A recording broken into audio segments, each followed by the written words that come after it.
Katrina Smith, the host of Living With, and on today's show, I'll be talking to the founder of Girls Like Me, Inc., Elisa. Hello? Hello. Hi. Hey, how are you? I'm good. How are you? I'm good. It's so good to talk to you all. Well, thank you for being on the show. Thank you for the opportunity. Yes. Hello, Miss Elisa, and welcome to Living With. I'm your host, Katrina Smith. Thank you for being on the show. I have some questions to ask you if you don't mind answering them for me, please. Okay, I don't mind answering them. Okay. May you tell us a little bit about yourself? Well, my name is Lisa. Yes. I'm from Philadelphia, North Pennsylvania. I grew up in Winston-Salem, North Carolina. I went to Shaw University. I love Jesus Christ, and I am very passionate about Girls Like Me.Inc., my nonprofit organization. Okay. What is Girls Like Me, Inc.? Girls Like Me.Inc. is a nonprofit organization. It's a mentoring program where we encourage girls ages 11 to 18 to go and live their dreams.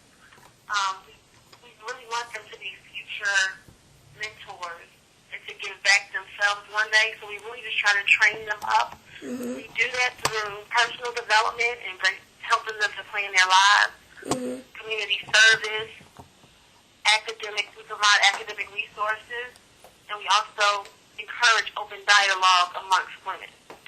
Okay. What inspired you to start Girls Like Me, Inc.? Well, Girls Like Me Inc. came to me when I was 17 years old.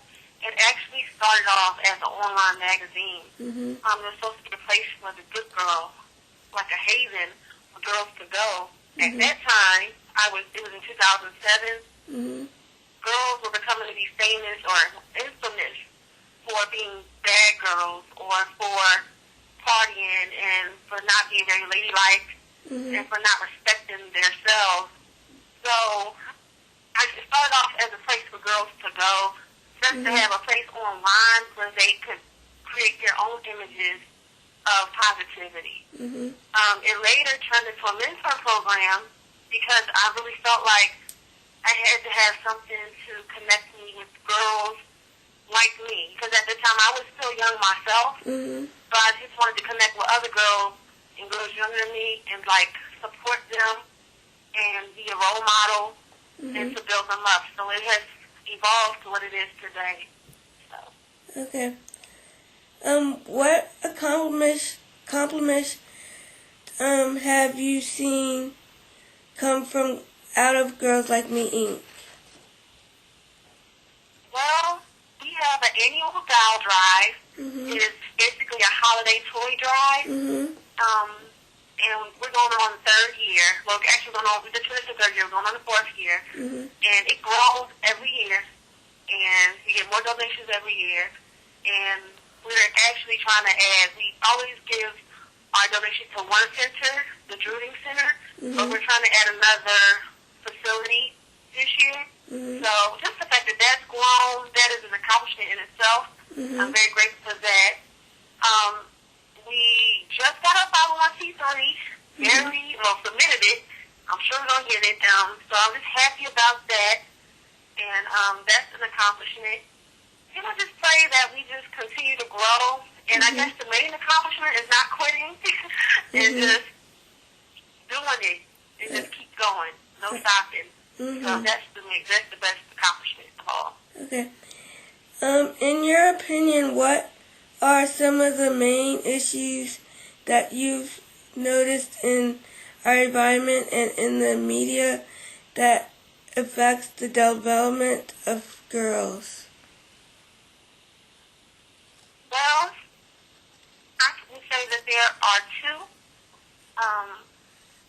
First, I would just say, in hip-hop music, the way that women are degraded and talked about and just the way they break down the woman, especially black women, and Girls Like Me, Inc., we are open to all races and all religions, but I am a black woman, so, and I feel like, and rap is basically black men, and it's the highest grossing, next to country music. It's the highest grossing and the most influence on our culture, like finances and our economy. It's the most influential.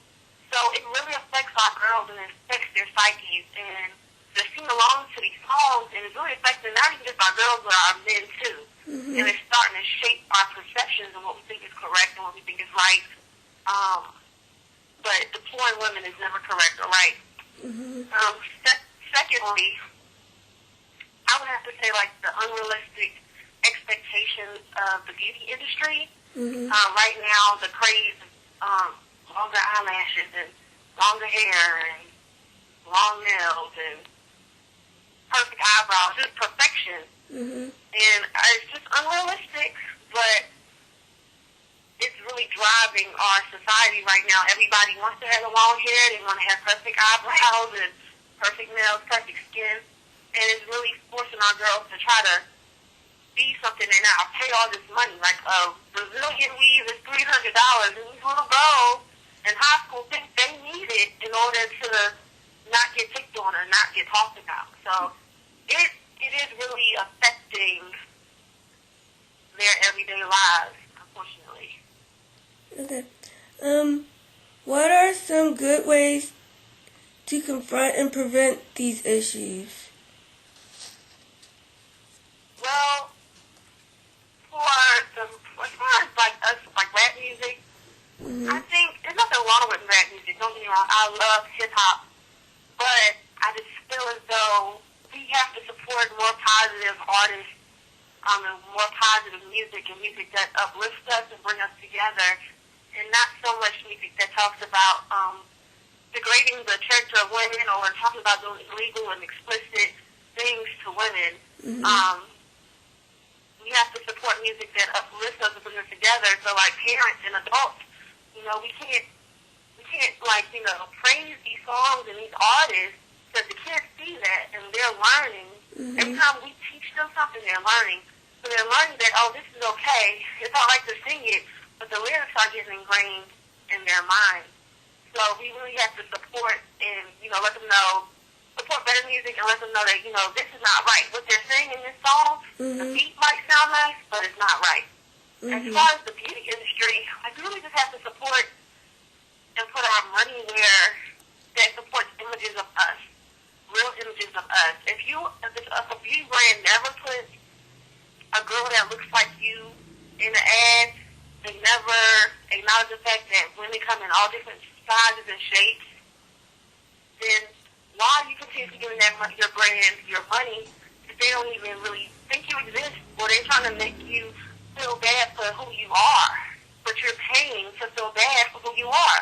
So I think overall, you basically support and where you put your money, because money, unfortunately, rules the world. And if we support it and put our money into positive things and in things that build up our self-esteem, then they'll be trying to sell us positive things that build up our self-esteem. Okay. May you tell us about your journey with Girls Like Me, Inc. up to this point, and where you hope to see your organization in the future? Well, my journey with Girls Like Me, Inc. has been a crazy one. Like I said, I started it in 2007. Over the years, I've always been passionate about it, and always comes back around. But it was always like a start and stop, because even though I was passionate about it and I loved it and I really believed in it, I always tried to look for support from other people, and always tried to get people to come aboard my idea, my vision.